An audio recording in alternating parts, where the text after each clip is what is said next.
நமது கலாச்சாரம், நமது பண்பாடு எப்போதும் நம்முடன் நீடித்து இருக்கும். சப்ஸ்கிரைப் திலக்.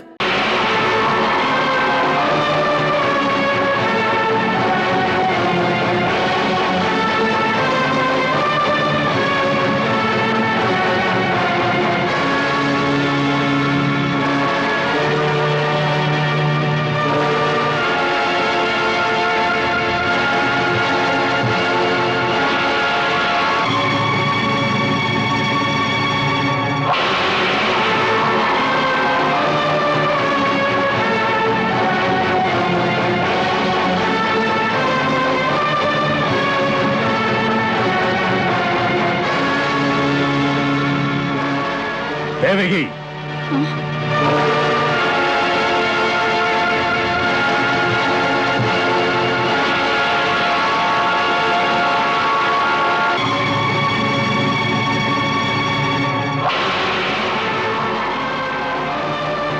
தேவகி, பொய் சொல்ல மாட்டாய் என்று எனக்கு தெரியும். நீ பெற்ற 8வது பிள்ளை எங்கு போயிருக்கிறான்? பேச மாட்டாயோ? பதில் சொல். அவன் கிருஷ்ணன் என்ற பெயருடன் நந்தகோபருடைய மகனாக வளர்கிறான். அவன்தான் உனது 8வது பிள்ளை. திட்டமிட்டு தான் நீங்கள் அவனை அனுப்பி வைத்தீர்கள். அப்படி இல்லை, அவன் அந்த யசோதை பெற்றெடுத்த பிள்ளைதான். மற்ற எதுவும் எனக்கு தெரியாது. உன் புருஷனை காப்பாற்ற நீயும் பொய் பேச துணிந்தாயோ? எனக்கு பொய் பேச தெரியாது. நந்தகோபுரை தங்கள் சபையில் பிள்ளை பிறந்ததை சொல்லி இருக்கிறார். அவர்கள் பல்லாண்டு செய்த தர்மத்தின் பலன்தான் அந்த பிள்ளை. அது அவர்களுடைய பிள்ளைதான். அது அவர்கள் பிள்ளை இல்லை. பிள்ளை இல்லை என்று பல்லாண்டு ஏங்கியவர்களுக்கு நீ பிள்ளை பெற்றவுடன் எப்படி அந்த ஏக்கம் தீர்ந்தது? அதுதான் பெண் பிறந்ததாக சொல்லி ஏமாற்றி விட்டாய். சந்தேகப்படுகிறீர்கள்? சந்தேகமே இல்லை, இது சத்தியத்தின் பேச்சு. நீ பெற்றது பெண் குழந்தை அல்ல, நடிக்காதே. இல்லை, பெண்தான். பெண் குழந்தையைத்தான் நான் அன்று பெற்றெடுத்தேன். அதை ஆத்திரப்பட்டு என் கையில் இருந்து எடுத்துச் சென்றீர்கள். தேவகி, உண்மையில் உனக்கு பிரியமானவன் புருஷனாய் இல்லை பிள்ளையா?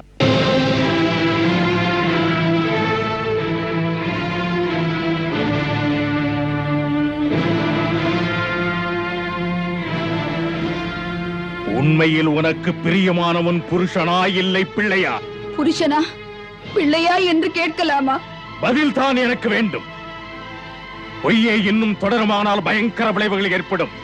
என் கேள்விக்கு பதில் சொல். நீ பெற்ற பிள்ளையை மறைத்து அதை எங்கோ அனுப்பிவிட்டாய். இதற்கும் பொய் சொன்னால் என் பொறுமை இழந்து உன் புருஷனை கொல்ல ஆணையிடுவேன். கோபிக்காதீர்கள், சற்று பொறுமையாக கேளுங்கள். பெற்ற குழந்தைகளையே தந்தவர். அவர் பொய் சொல்லவே மாட்டார். நான் பெற்ற குழந்தைகளை அடுக்கடுக்காக பலியிட்டீர்களே, அதை போல் என் கணவரையும் கொன்று விடாதீர்கள். கோபத்தில் என் குங்குமத்தை அழித்து விடாதீர்கள் அண்ணா. பொய்யல்ல நான் சொல்வது. ஏமாற்ற தெரியாதவள். பெண்ணைத்தான் பெற்றேன் 8வது குழந்தையாக.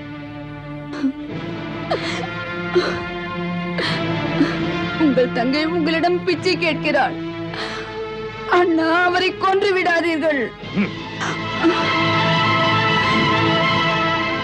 உனக்கு பொட்டழிந்து போகக்கூடாது, புருஷன் சாகக்கூடாது. உடன் பிறந்த அண்ணன் போனால் கவலை இல்லை. கோபத்தை அடக்குங்கள். இரக்கம் இல்லையா? யாரங்கே? இப்படி கேட்டால் நீ சொல்ல மாட்டாய். இவளை இவள் கணவனுடன் சிறையில் அடைத்துவிடு. தேவகி, உன் அண்ணனின் சுய வடிவம் உனக்கு தெரியாது. உன் 8வது பிள்ளை எங்கே எப்படி மறைக்கப்பட்டாலும் கம்சன் அவனை கொண்டு விடுவான். உனக்கு முடிவாக நான் சொல்லுவது, நானே உனது பிள்ளையை கொன்று அந்த பிணத்தை கையில் ஏந்தி உன் முன்னால் கொண்டு வந்து போடுவேன். இழுத்துச் செல்லுங்கள் இவளை.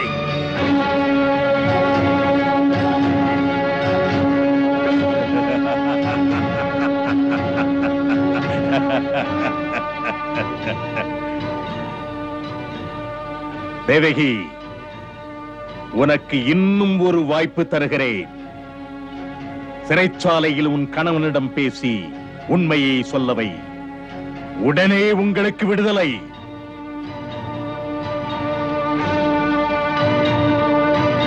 அழகு மாளிகை ஒன்று கட்டித் தருகிறேன். உன் புருஷனுக்கு என் ராஜ்யசபையில் பொறுப்புமிக்க பதவி ஒன்றை ஒதுக்குவேன்.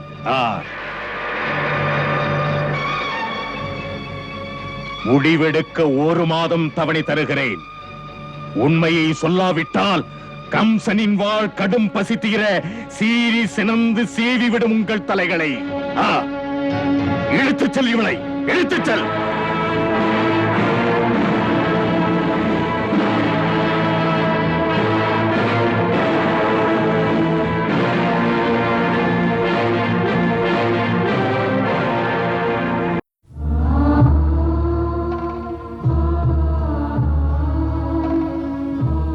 அன்று நான் சொன்னேன் அல்லவா, ஒரு ரகசியம் இருக்கிறது என்று. அது உங்களிடம் சொல்லப்படாமல் மறைத்து வைக்கப்பட்டது.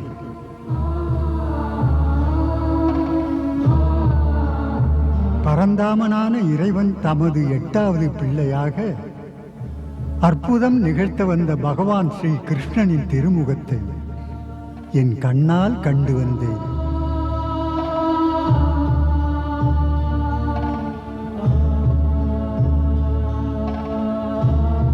இன்னொரு உண்மை, இவர்தான் காக்க வந்தவர். உலக நன்மைக்காக தேவகியின் திருவயிற்றில் அவதரித்தார்.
அழாதே தேவகி, அழக்கூடாது.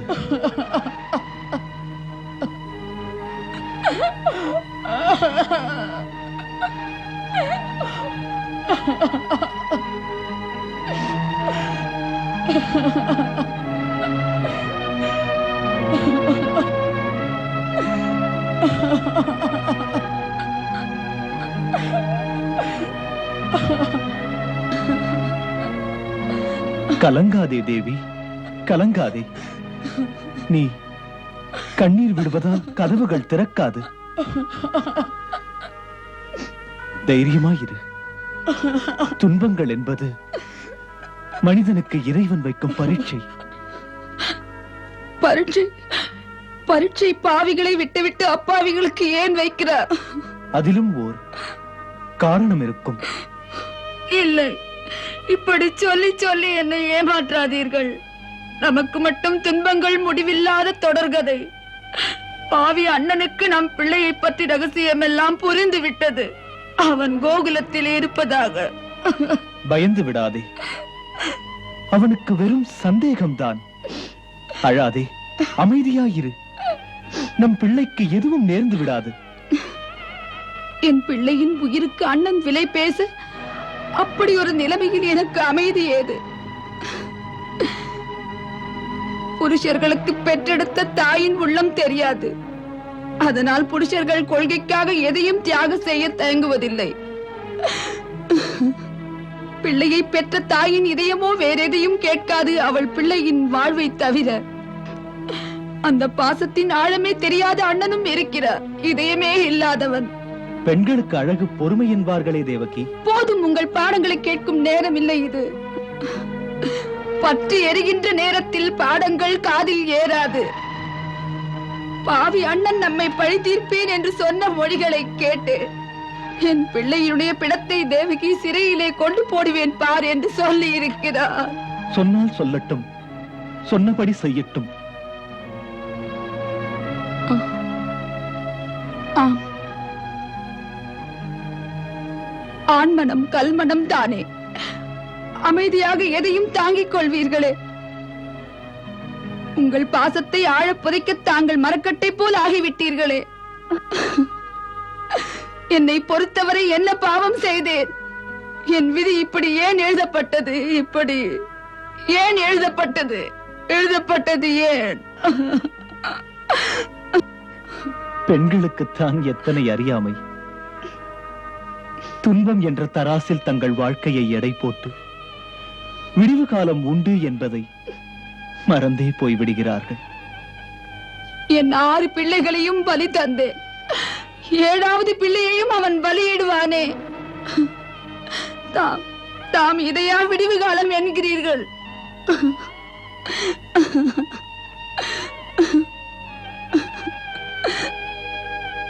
சுவாமி, உங்கள் பேச்சில் அவனுக்கு நம்பிக்கை இருக்கிறது. நீங்கள் ஒருமுறை உண்மையை சொல்லிவிடுங்கள்.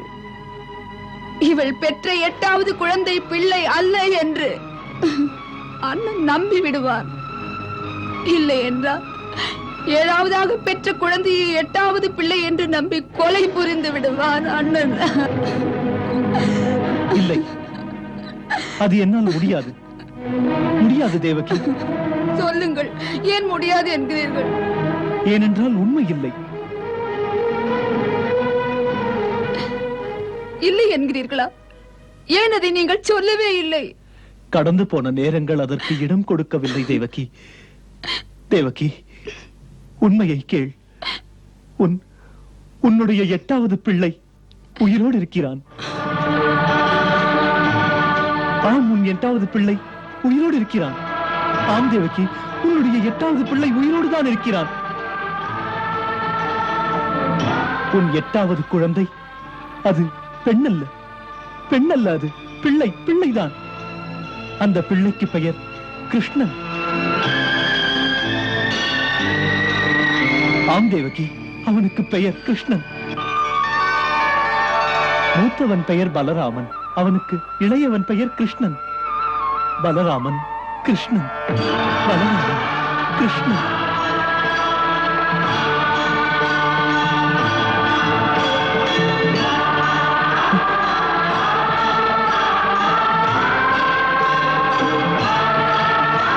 தேவகி, தேவகி,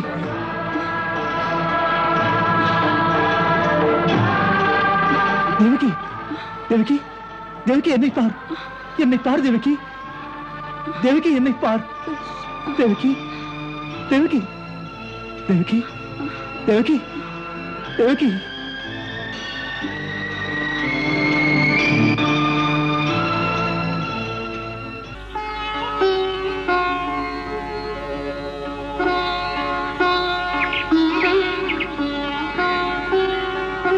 மகரிஷி கர்கரின் திருப்பாதங்களுக்கு அமைச்சரின் வணக்கங்கள். நலமோடு வாழ்க முதலமைச்சரே. என்ன செய்தி அமைச்சரே? மன்னர் பிரான் என்னை அரண்மனைக்கு உங்களை அழைத்து வர அனுப்பினார். எதற்கு? அரண்மனையில் விழா நடப்பதாக தெரியவில்லையே. உங்களிடம் அவசரமாக பேச விரும்புகிறார். என்ன அவசரம் வந்தது? முனிவரே, அரசரின் மனதில் இருப்பதை அமைச்சனாகிய நான் கேட்க முடியாது.